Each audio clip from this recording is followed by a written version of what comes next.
Hey, everybody. Thank you for joining us today for our lead space webinar on how to improve your prospect database and save 50% annually. Just going to give people about a minute here to join the meeting. I know a lot of people run back to back in meetings, so we'll get started here in just a moment.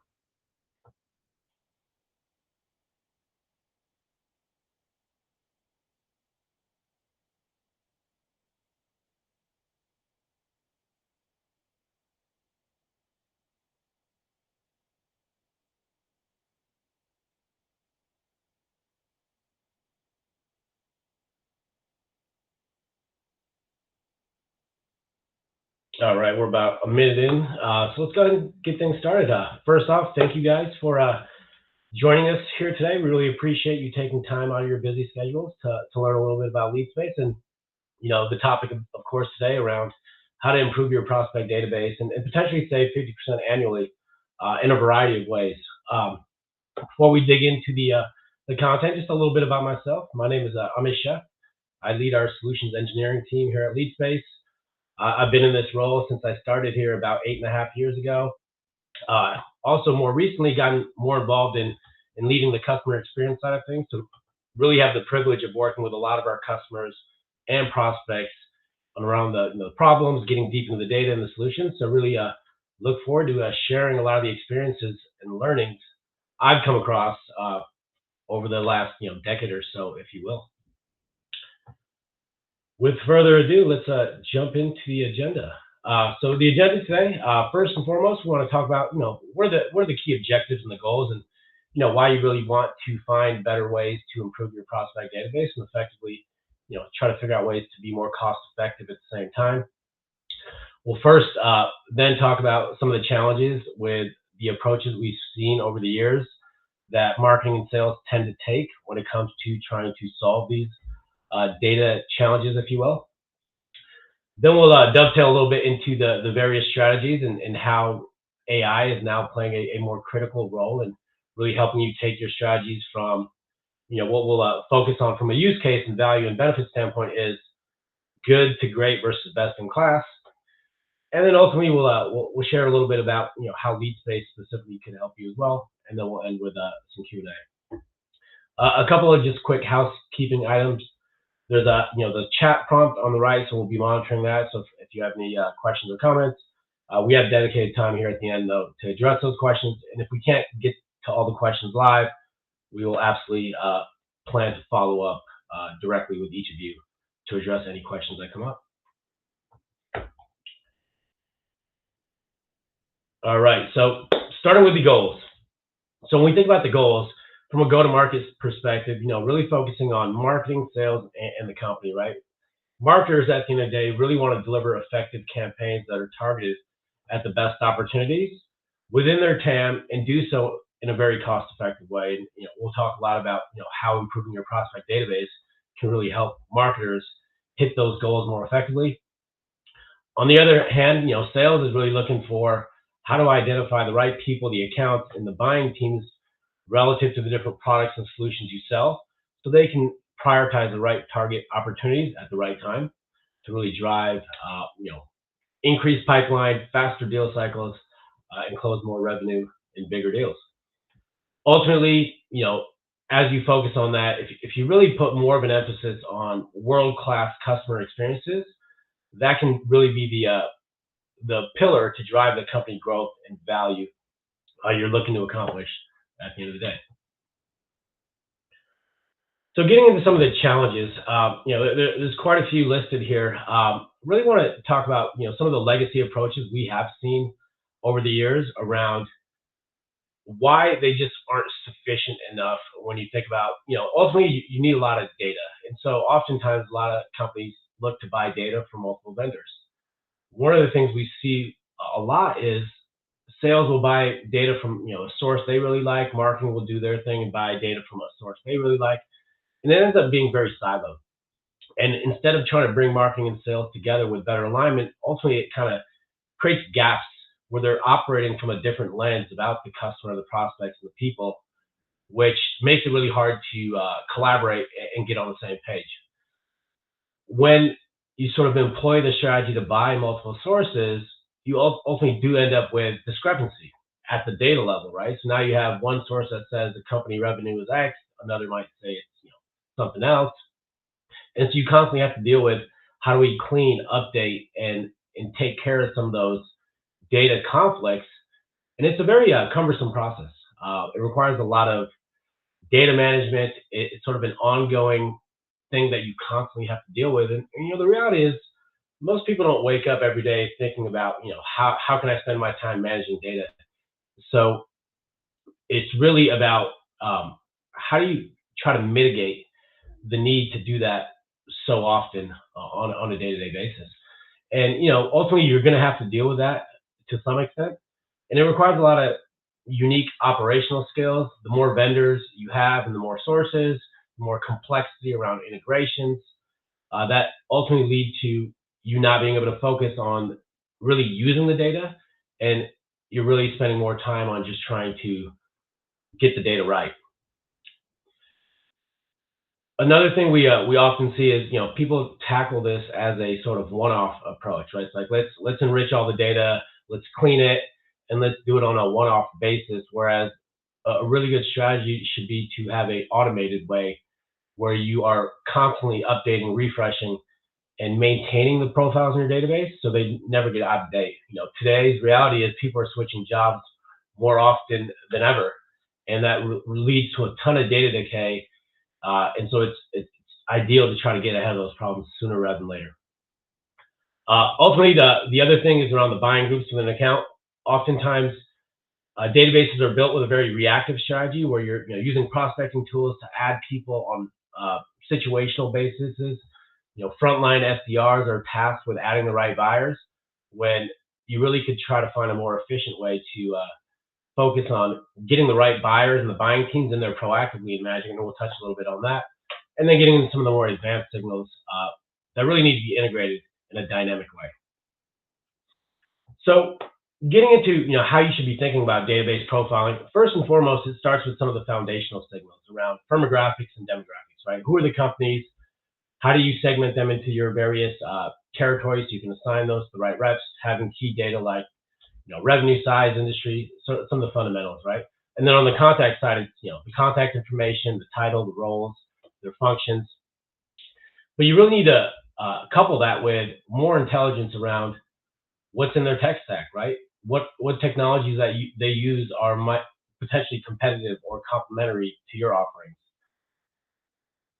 Also, when you think about profiling, a lot of emphasis is around third-party data enrichment, but it's about coupling that with all your rich first-party data as well. Because the more you can bring all of that together and unify it, you're going to be able to get that sort of 360 single source of truth perspective about your prospects and customers.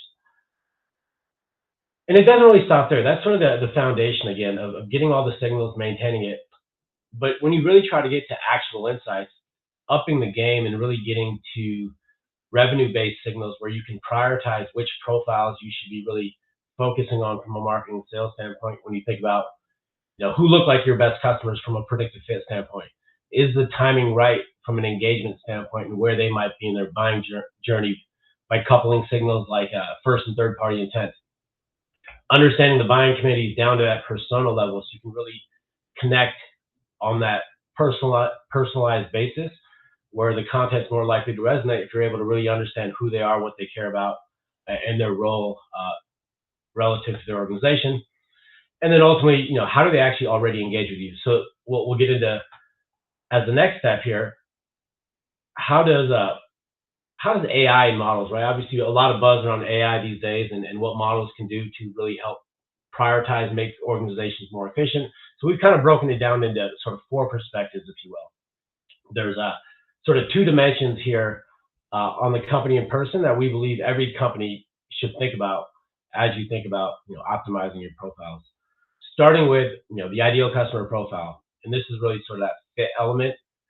Are they the right company? Again, do they look like your best customers? Are they the right people that typically buy from you? And who are the right people based on the different products and solutions you offer? Because it's not a one size fits all approach. Furthermore, when you get into the fit at the person level, Buying committees consist of a lot of people today, and so being able to understand all the different players that are involved and how to really engage them in the most relevant way that's going to pique their interest based on, again, what's going to be valuable to them is super important. And being able to have that collective perspective on every individual that you should be aware of. And the next part is really coupling that with sort of the engagement side of things. And this, again, is two dimensions. There's the intent side, right? There's first party intent and third party intent. So third party intent being, what are they doing to consume content on the web that's indicative of their interest in a product or solution that you might offer, even before they even know who you are or they engage with your content or even come to your website. So there's ways to incorporate those signals into your profiles so you can sort of get ahead of the game and in the interest as it's initially being generated. Then being able to couple that with first party, so as they start to identify who you are as a company, maybe you are a potential fit, being able to track those specific engagements with your brand. And then as they potentially fill out a form, identify themselves, really understanding how they're engaging as a known individual as well. And so, we really wanted to set the foundation with these two perspectives because really it's about the data and the profiles and getting all the signals you need. And then it's about adding more intelligence, using AI models to help prioritize the right next best actions, giving the actual insights marketers and sales need to really understand what to do next. And for the next perspective, we want to break it down into some of the use cases and values and benefits and how to think about applying these two frameworks in your go-to-market strategies. So from a use case perspective, starting with a database profile management first, we've kind of broke everything down into what would a good versus great versus a best-in-class approach look like. So from a good practice perspective, it's every company out there that we talk to today is using third-party data, in some capacity, but being able to use it in a consistent way to make sure that you always have the firmographics and the demographics of your target market is what we would call sort of the good practice. What you'll recognize, though, is having a single source that is just one data sort of provider isn't usually good enough to give you the coverage and accuracy you need to give you the perspective you need on your global market. So being able to use multiple third-party vendors is really where you start to elevate your approach into more of a great practice and going above and beyond just firmographics and demographics. It's about adding the technographics and social signals, if you will. Now that takes me to the what does best in class look like then? It's really about taking advantage of these advanced algorithms, AI, and different approaches where there's vendors out there that are actually bringing a lot of sources together at the platform level, so you don't have to do a lot of that heavy management and data work on your own, and you can focus on activating and getting the value out of those investments. And when you think about it from that perspective, being able to then dynamically look for triggers and update records in real time to prioritize inbound demand, refresh intent signals on a weekly basis, so you're keeping in touch and keeping everybody up to date with what's happening in those accounts, and notifying marketing and sales on what they should do next. And then at an aggregate, updating the entire database to track people's job changes, being able to follow those champions that convert a lot better than your average prospect. So you can, again, maximize the value of how you manage your database and the investments you make from a data perspective. So this, again, is sort of step one in the process. Once you have a good strategy to maintain the database and the profiles, it's about, okay, how do we now really understand which profiles we really care about and which ones in our database are not really ideal to us. And so there's sort of three approaches we've typically seen. I think step one is, once you enrich the data in your database and you have the firmographics and demographics, you can use that to segment out, your customers to identify what are some of the common attributes that make up the customers that buy from a company and person perspective. And that's a great start, especially if you have a good database profile management strategy where you're refreshing the data so you know the data that you're using is reliable and can be trusted. Now, taking the next step in understanding your ICP is really around what if you could actually look at the customers and the positive conversions and identify using, AI modeling, if you will, to look at tens of thousands of signals to say, what do the other lookalike prospects that I don't even know about look like, and how do I identify other, ideal targets to prioritize? So that's where going from just looking at data is step one, looking at a way to analyze your best customers is step two, and then best in class is actually having an approach where you actually analyze your full funnel. So not just looking at the positive outcomes, but comparing the positive outcomes to the negative, or the types of companies that don't convert in your funnel, don't progress to opportunities, so you can really start to differentiate the good versus the bad, if you will.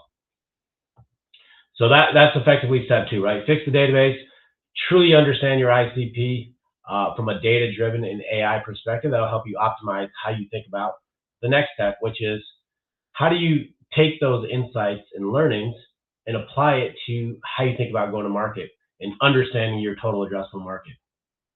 Again, pretty similar theme here you'll see, right? So from a good practice, you got to have some good, reliable third-party data that you can leverage to give you a good understanding of what your TAM may look like, right? Because no company we've talked to has their entire universe in their database today, so you have to go outside to really get that perspective. Now, looking into third-party data alone, though, isn't sufficient. You really need to be able to couple that against your first-party data so you can truly understand the white space. And then what most companies recognize is, the TAM is typically pretty massive, right? So how do you take an intelligent approach to prioritize the segments within your TAM that are more ideal and where you should be spending your time, money, and resources? And that's, again, where using your ICP learnings, applying predictive fit models to prioritize your entire TAM can help you double down on the segments that are more likely to convert. We see those sort of approaches can help you take conversion rates on average baselines of, let's say it was 1 to 2%. It could be 3 to 5x if you try to, start to prioritize the right accounts within your TAM. And then the next best in class is even taking it one step further, which is don't just do it at an aggregate across your entire global TAM.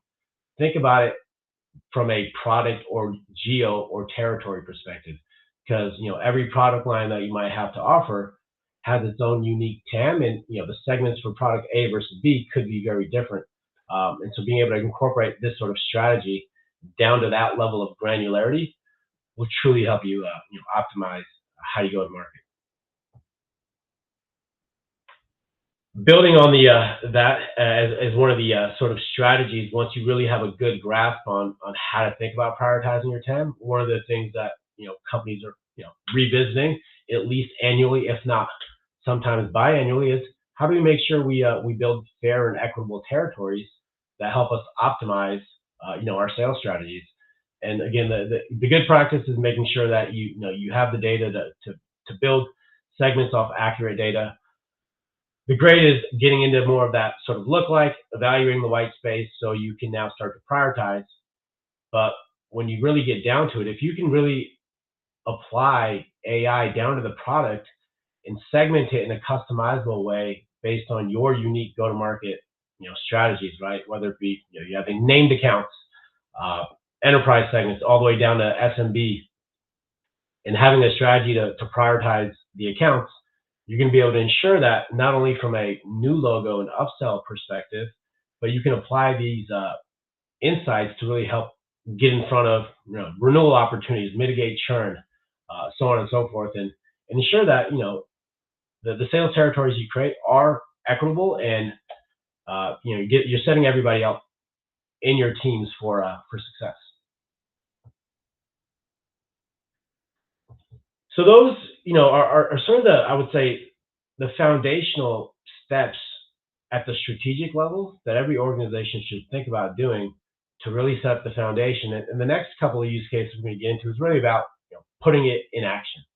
And so once you've gone through those steps, now it's about, okay, now that we know and we have a way to trust our data, we have a way to prioritize the accounts and the people within our prospect database, how do we create a seamless experience for our marketers and sales members to be able to take these insights in their day to day and optimize sort of their effectiveness, if you will. So the idea is to create seamless experiences, whether it be in CRM, marketing automation tools, where you're providing these insights directly into their workflows that they're used to using. So there's not a whole lot of sort of change management or adoption challenges. And from a good to best in class perspective, good is just making sure that you are refreshing these signals and doing it on a consistent basis and making it easy for people to action these signals. And I would say best in class is really being able to take a lot of this third party data, the scores, and coupling it with your first party internal data, product usage data, understanding, are they engaged with certain aspects of your product, and looking at that relative to intent signals where you can identify expansion opportunities within your customer base, identify potential risk if they're looking at competitors from an intent perspective and they've already bought that product from you and the adoption isn't great. So there's lots you can do to really identify the right and ready accounts in an easy, actionable way for the sellers to engage the accounts with the right context at the right time. And of course, to do that, you got to have a way to prioritize the people within those accounts. So this is getting down to how do you, once I know which accounts I should be focusing on with which play, how do I then take a look at, what's some of the engagement and activity that's happening on the marketing side that I should be well aware of. So as I think about, again, my outreach strategy, I'm taking all of that into consideration. And so being able to connect these dots is sort of simple as it sounds. It's very complex and it's a very difficult proposition for most companies to go from having a good database profile strategy, from getting the signals they need, refreshing it, maintaining it, all the way through driving that sort of end user experience and putting it in action. But if you can connect all those dots, that's really where you'll be able to optimize your prospect database and really see great returns on all those investments. So now, as we have a few minutes left here, getting a little bit into how LeadSpace can help here. So as we went through the content today, this is certainly the space that we focus on here at LeadSpace. We have two core solutions ultimately that our LeadSpace Drive platform offers to really help with the database, getting the prospect database right from a profiling perspective, and then a prioritization. We call it Revenue Radar here at LeadSpace. And so what you see here on the slide is we've effectively actually aggregated sources from about 30 different vendors out of the box. And this spans everything from firmographics, demographics, technographics, intent data.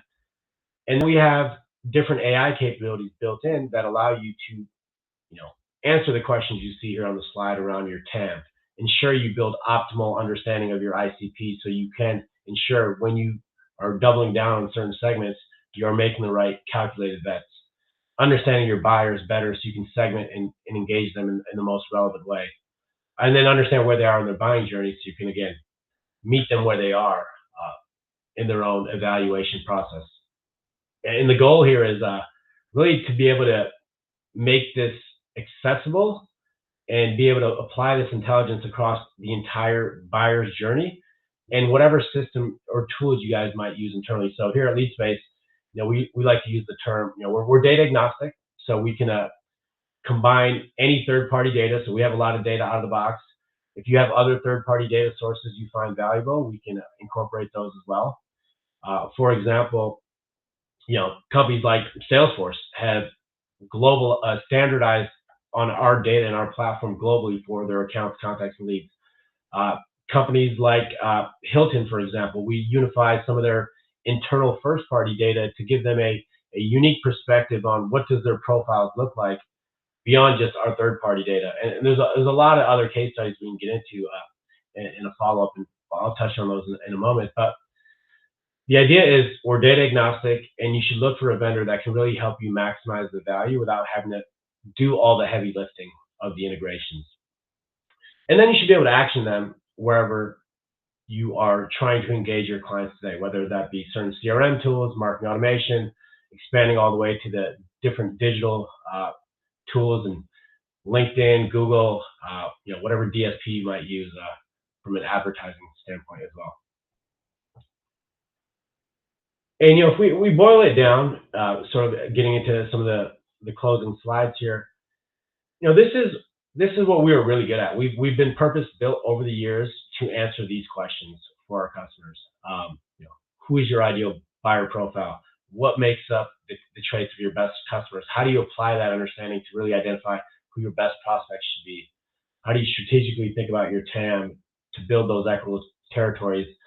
And then how do you then put it in action to really optimize your campaigns, uh, increase the likelihood of uh, improving your conversion rates throughout the entire demand funnel. Ultimately, it's about delivering that great customer experience that can help you close more business and drive that company growth. And certainly don't expect you to just take our word for it, right? We have a long list of clients, and where we really excel is a lot of these you know mid to enterprise, large, global, complex organizations trust LeadSpace to really be the source of truth to create that foundation and provide those actionable insights from a go-to-market perspective. And I won't read through all these logos, but you can see here a lot of notable logos here that again recognize us as a leader in terms of our ability to prove out that we do have the right solution as they were evaluating different vendors to be their source of truth again, if you will. And additionally, Forrester has recognized us as a leader in the B2B standalone CDP. So just another third-party validation that we thought we'd let you know about here as we go through this content. And in closing here, based on everything we shared, if you don't feel like you have an ideal grasp on any of those concepts, that's where we believe we can help. And we talked earlier about the whole goal and the objective of this content was to explain how you can think about improving your prospect database, sort of generally speaking, but also if you take the right strategy, working with the right vendors, not only can you improve the quality to get better results, you can actually save a lot of money in the process. And those savings come from a variety of scenarios, right? It's the data costs alone, and then it's the total cost of ownership. It's the maintenance, right? The more vendors you have, the more integrations, the more vendor discussions, and ultimately you end up spending more money on sort of data overlap, and there's more complexity, so the integrations take more time to manage. And so when you couple all that together, this is where we really have shown a lot of our customers savings up to 50% as they've migrated from let's go buy data from a lot of different vendors to let's standardize on one platform that has a lot of this data built in. And then when we have niche needs for other sources, the platform approach can really help us activate that in a very seamless way. And one example I'd like to share is HPE. Before LeadSpace, they were working with like 15 or 16 different sources. After they realized LeadSpace could sort of be the foundation, they were able to drop to about 4 or 5 sources, and we saved them well over 50% in their annual data costs by moving to that strategy. And so that wraps up our session for today. Hopefully you guys found that insightful. Thank you for all the questions that have been submitted. Really appreciate it. As we are wrapping up time here, there's one question I would like to address, and the rest of the questions we'll go ahead and follow up after the webinar here. As you can see, my email is there. If you want to send me any questions or comments directly, I will happily love to discuss those with you guys. On another note, as I'm here in my home office giving this presentation, I'm actually based in the Bay Area. Anybody's local, always looking for a reason to get out of the office, so meet people in person. So I thought I'd throw that out there as well. So one of the questions here I got just for the time we have remaining. So how does LeadSpace improve their database using AI? And I think we touched on sort of the different approaches. We're big consumers of LeadSpace here at LeadSpace. We call our strategy LeadSpace for LeadSpace. And what we found is, if you think about it, a lot of the tools you invest in, they charge you based on the data storage, the profiles, the number of records in your system, and every profile is not equal. So if you're able to prioritize the different profiles based on AI signals, you can then really trim your database to the right sort of volume that you need, prioritize the right records and individuals and companies all the time. And so everybody can be focused. And by taking that approach, you eliminate a lot of the noise. And I think a noise is something that causes a lot of distraction, and that results in companies being a lot less efficient when there's so much junk and noise in the database. So using AI, that's one of the things we've really been able to solve for, is getting rid of a lot of those distractions. So our marketing and our sellers can be focused on the stuff that they know is ideal to the business. So with that said, again, thank you all for joining. Really appreciate you guys taking a few minutes to join us here today out of your busy schedules, and have a great day.